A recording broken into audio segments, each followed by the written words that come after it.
That's not looking too bad.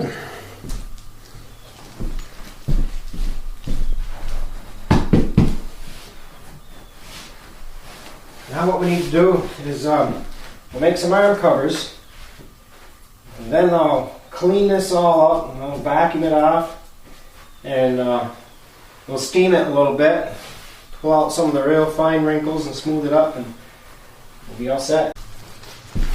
To make our arm covers, we're going to want to measure the total width.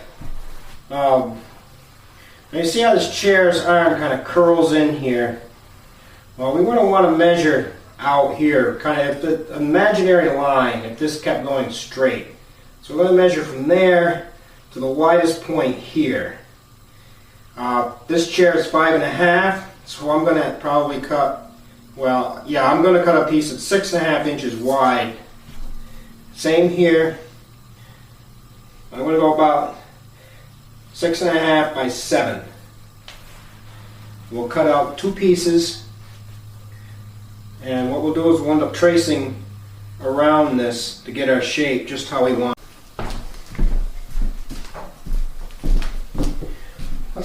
Once we have the pieces cut out, you can kind of just center them on your arm.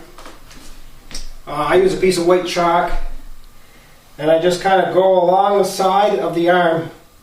Use my hand here so I got something solid to actually get a mark on.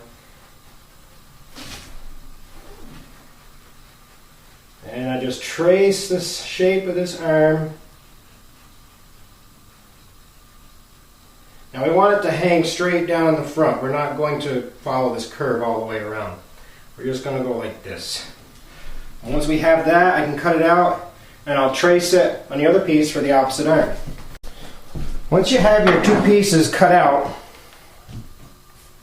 you're going to want to measure along this where you're going to sew, so you can cut a piece out that's long enough.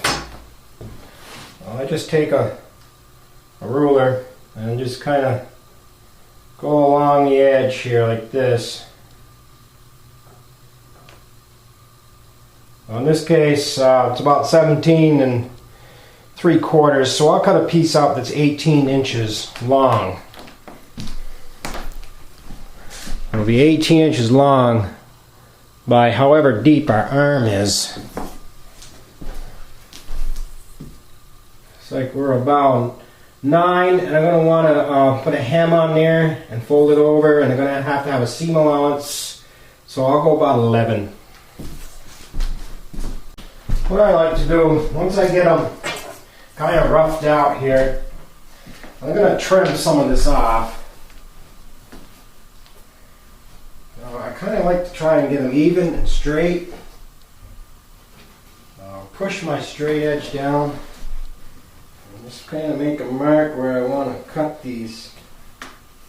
And then I'll go back and I'll cut this, and then we'll cut it off. And also, I got these folded where I want them to fall in the back here, and I will mark that as well.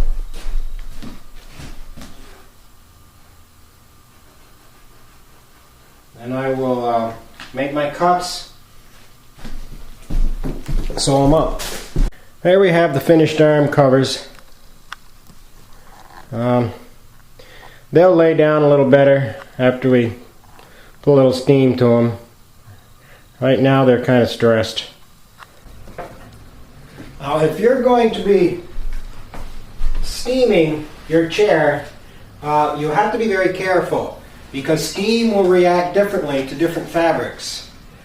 This chair is a wool, so the steam is going to tend to shrink it where the fabric is loose. If this was a nylon, it would tend to heat the fabric up, and where it's tight, it would tend to stretch. But this is only very general, because there are so many fabrics with different blends in them, synthetics and natural fibers. You should always test your fabric first on a piece of scrap before you do your actual chair, and know exactly how the steam is going to react to the fabric that you're working with. You also want to be very careful not to get your fabric very wet. The course, the nature of steam itself will make your fabric feel damp, but you want to avoid actually wetting it. And I don't like to stay in one spot for very long. I tend to move around.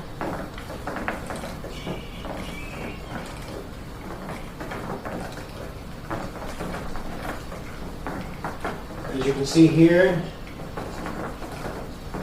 Also, you're probably wondering why I have this piece of muslin taped over my steam wand. And that's to stop any bits of water from spurting out onto it. I like to use this just as a precaution.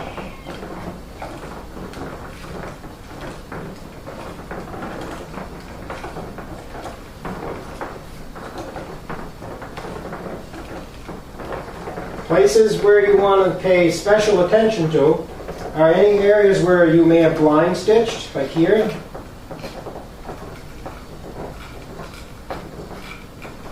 Very often I'll hit that in a three-way pattern.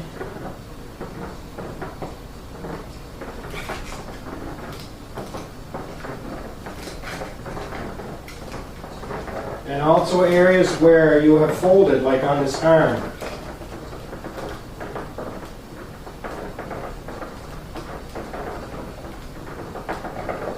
Your steamer will almost is almost just like ironing in this instance, and it'll kind of set those pleats in there.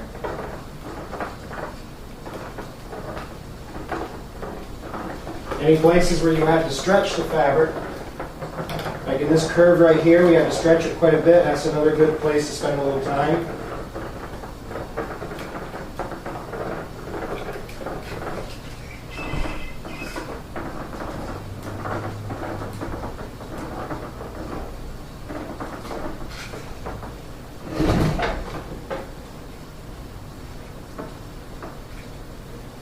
And overall, the whole chair, it just tends to help to relax the fabric, kind of takes any tension out of the weave, and it helps to smooth everything overall.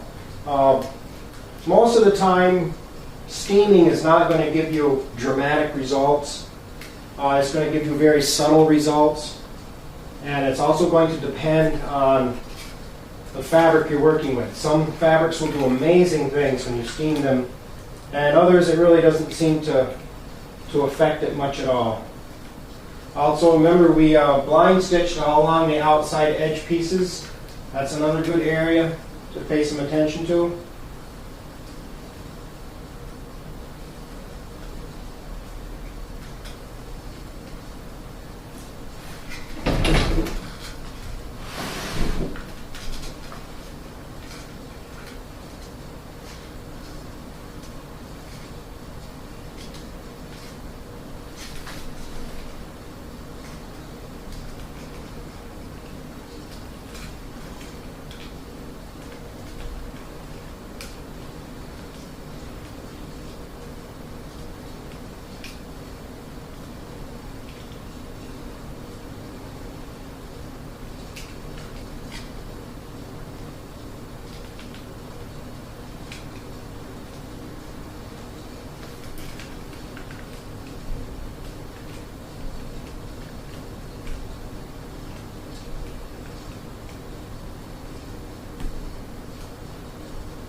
Also, you want to pay attention to your wood, in that you should not get a lot of steam on your wood.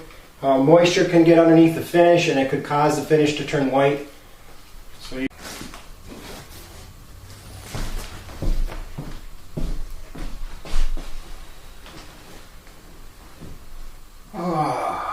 there. That wasn't that easy.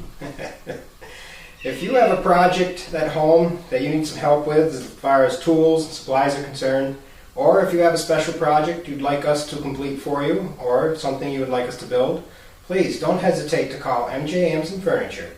It's at 438-2990, or you can visit us on the web at mjamazonfurniture.com. I hope you enjoyed this video, and I hope it was helpful, and thanks for watching.